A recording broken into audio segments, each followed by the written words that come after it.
Here's what we need.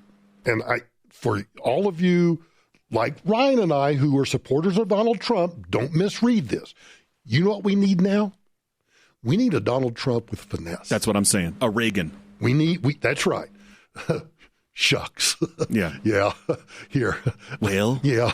Let me just grab that large intestine and just go ahead and pull it out. There he goes again. Yeah, there he goes again. And the greatest, and we've played this before, the greatest example of this, and even Ron Reagan, who's a flaming lib, Ron Jr., said that this was a perfect embodiment of who his father was the SNL sketch where Phil Hartman portrays Reagan.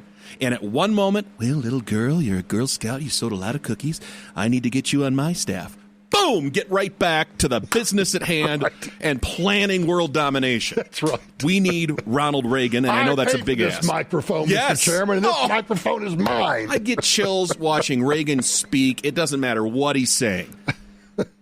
Where is John Wilkes Booth when you need him? Micah, think about this. Right there. Where I challenge, listen, all you hate listeners right now, this is serious.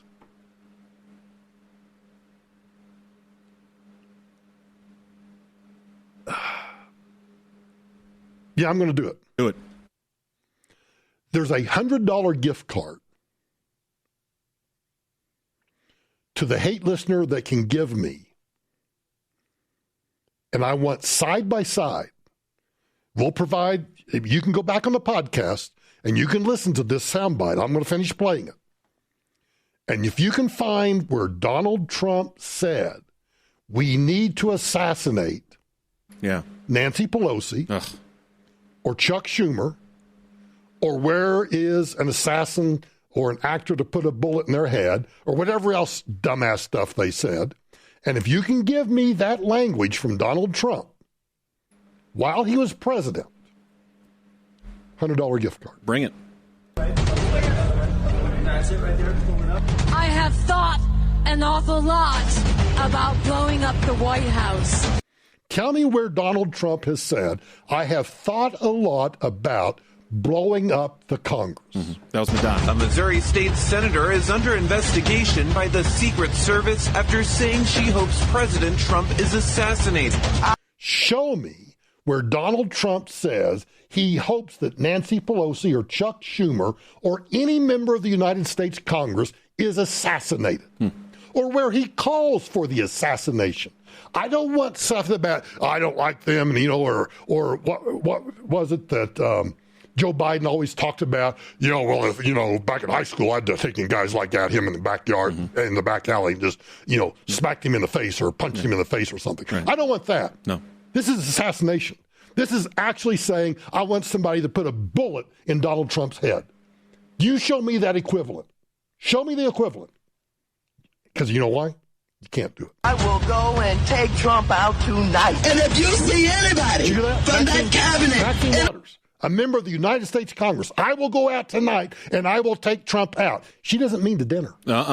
She doesn't mean I'm going to take him. Hey, Donald, you want to go get a burger? Mm-hmm. No, that's not what she And then she talks about his supporters. A restaurant, in a department store, at a gasoline station. You get out and you create a crowd. And let me make clear, too. We must just do this for the rest of the day. This is not whataboutism. No. Whataboutism would be if Trump was saying those similar things and I was saying, but over here you said, no, this is not whataboutism. No. Whataboutism is, well, what about this and what about that? They're not even comparable. Not even comparable. Yeah, I am going to have an aneurysm. Tried to buy a car today. A car? Yeah. Or a card? Car. An automobile. Yeah, I need a dogmobile. Okay. Well, Greta's not she thinks she belongs in a BMW M Sport, but I don't think so. Oh, okay. Yeah, I don't think so.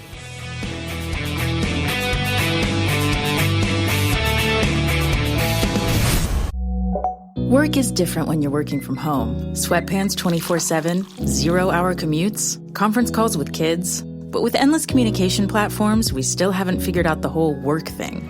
Glip is a new type of meetings platform that makes working from home a little less work. With unlimited video meetings and team messaging, it's everything you need to stay connected, all in one app. Glip by Ring Central. Meet smarter. Sign up for free at glip.com. I just don't even know why there aren't uprisings all over the country, and maybe there will be. People need to start taking to the streets. This is a dictator. You know, there needs to be unrest in the streets for as long as there's unrest in our lives. Enemies of the state. Show me where it says that protests are supposed to be polite and peaceful. Do something about your dad's immigration practices, you feckless. When they go low, we kick them. How do you resist the temptation to run up and wring her neck? The biggest terror threat in this country is white men, most of them radicalized to the right. I thought he should have punched him in the face. I said, even if you lost, he insulted your wife. Yes. He came down the escalator and called Mexicans rapists and murderers. He said, well, what do you think I should have done? I said, I think you should have punched him in the face and then gotten out of the race. You would have been a hero. I'd like to punch him in the face. I said if we were in high school, I'd take him behind the gym and beat the hell out of him. Punch some people in the face! When was the last time an actor assassinated a president? They're still going to have to go out and put a bullet in Donald Trump, and that's a fact. Look as his character is stabbed to death. Where is John Wilkes Booth when you need him?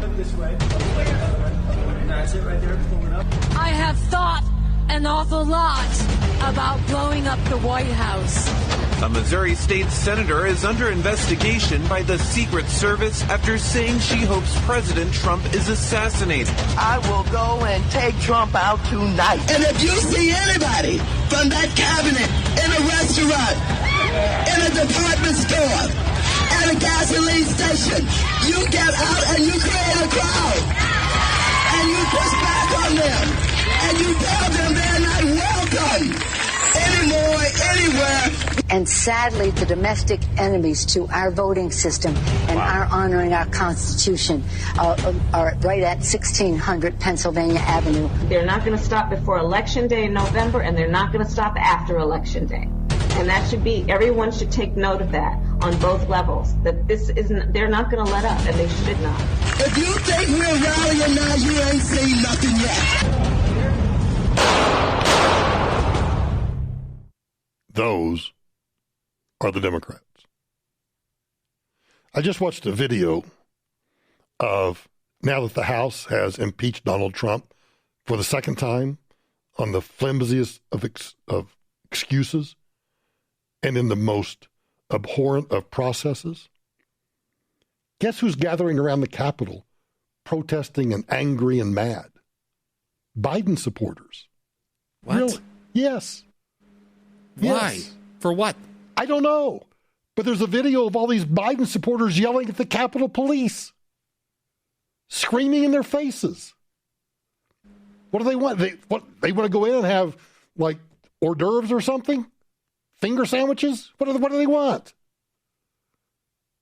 A little avocado toast, maybe? Oh, yeah, right. Soy lattes. Yes, a little soy latte. Could we please come in? We would like to come in and express our appreciation for the Democrats today. Right.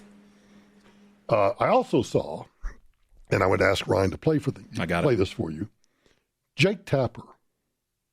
Now, you've listened to it now, right, Ryan? I have. Am I misreading it? Am I mishearing it? No, it's typical Jake Tapper. Is it as disgusting as I think it is? Do you think it's as disgusting as I think it is?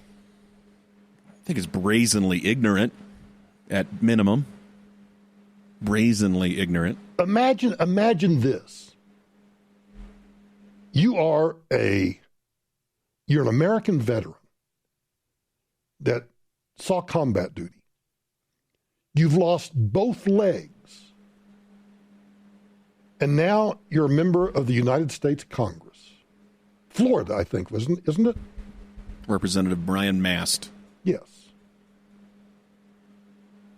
He apparently opposes the impeachment of opposed the impeachment of Donald Trump. Here's what Jake Tapper had to say about him today. One other thing, that's relevant. What you're saying right now is relevant because Congressman Brian Mast, a Republican from Florida, who lost his legs, by the way, fighting for democracy abroad, although I don't know about his commitment to it here in the United States. It's one other thing. That's it. Yeah, it would be the same as if Sean Hannity, which, he's a pundit, talk show host. He's not supposed to be an objective newsman like Tapper is, but it'd be like somebody like that, Brett Baer, making a similar comment about Senator Tammy Duckworth from Illinois. Yeah, well, Senator Duckworth, we know she lost her legs in combat, but, fighting for democracy in a foreign country, but I'm not sure of her commitment to it here because, you lose your legs there, that's one thing, but you lose your cojones here, that's another thing. This is the same double standard, Michael, that's continuing where one set of rules applies to Democrats. They can say whatever they want. They can incite to violence. They can talk about storming the Capitol. They can talk about causing unrest in the streets. They can go through an impeachment hoax with the Russian collusion, all that crap. But nobody fires back on the other side. And there are two House representatives today that I thought did a really good job of that. And those were Jim Jordan of Ohio, Matt Gaetz of Florida. I will also say McClintock of California. Yeah, McClintock was another one. We got a few of him there. And also Louis Gohmert from Texas. Poor old Louis Gohmert. Yeah. So, former judge. I know. And I'm sure in his career as a judge, he had to make some really difficult, hardcore decisions. Most judges do at some point in their career. He's just getting lambasted over stuff. McClintock says, I love this one. And if we'd prosecuted BLM and Antifa rioters across the country with the same determination these last 6 months, this incident may not have happened at all. I don't know if I agree with the last point about might not have happened at all, because I think these Antifa and BLM people are going to do it regardless. You can just keep... he's saying that the January 6th incident would not have happened. I know, but I'm just saying I still think the January 6th incident would have occurred regardless, because I think the country is so... We are about to explode. If I may counter. Okay. In agreement with McClintock, and that is when far-right lunatic fringe, and I'll gladly call them that, those maniacs that stormed the Capitol building, they felt emboldened because they watched all summer long as the far-lect lunatics were allowed carte blanche to do whatever they wanted without repercussion. Yeah, maybe I'm misinterpreting what he said then. I think that's what he said. Yeah, I do think, in hindsight, upon further review, instant replay, NFL style. Instant replay, and having to admit that he might be right. Yes. Maybe. If we impeached every politician who gave a fiery speech to a crowd of partisans... Maxine Waters. like that 2-minute and 36-second soundbite I just played you. All of them. This Capitol would be deserted. Ooh. Maybe not a bad idea. Fact check, true. That's what the president did. That is all he did. He specifically told the crowd to protest peacefully and patriotically, and the vast majority of them did. But every movement has a lunatic fringe. Suppressing free speech is not the answer. Holding rioters accountable for their actions is the answer. And we are. And that is so true, because it is so upside down, inside out now, that we're going to cancel free speech and let everybody riot and loot.